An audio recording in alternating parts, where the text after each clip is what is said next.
Joker trouvait hilarant de voir Batman glisser accidentellement et mourir, alors qu'il s'empressait d'aller célébrer cela avec ses sbires, qui lui suggérèrent qu'il devrait tuer Superman ensuite. Cependant, après avoir pris le contrôle de Gotham en seulement quelques jours, il réalisa que ce n'était pas ce qu'il imaginait, car le crime n'avait en réalité aucun sens sans Batman. Il perdit donc toute motivation et commença à gâcher sa vie, ce qui ne plaisait pas du tout à ses sbires, qui l'abandonnèrent aussitôt en déclarant qu'il préférait travailler pour le Mad Hatter. Ainsi, il abandonna le crime et décida de combler le vide en postulant pour un travail de bureau de 9h à 17h chez Wayne Entertainment. À sa grande surprise, il fut embauché immédiatement. Il tenta de pirater la base de données mais fut rapidement interrompu par ses collègues, qu'il était très tenté de tuer mais qu'il s'efforça de ne pas toucher, jusqu'à ce que son manager commence à l'interroger sur les dessins étranges qu'il faisait. Joker finit alors par l'écraser avec un micro-ondes qu'il alluma pour le tuer.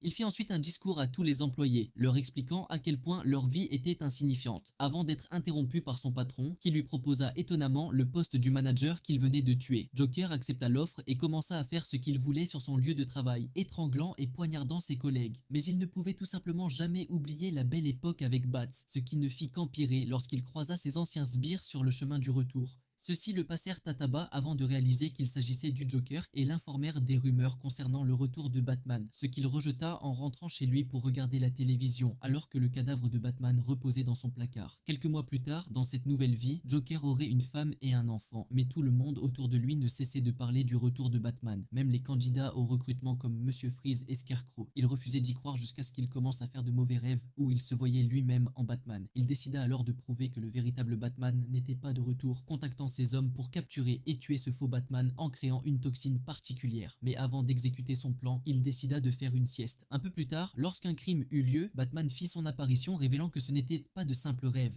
En réalité, Joker se réveillait chaque nuit et se glissait littéralement dans le cadavre de Batman, mais tout prit fin lorsqu'il fut tué par ses propres sbires, et se réveilla en découvrant que tout cela n'était en fait qu'un immense cauchemar.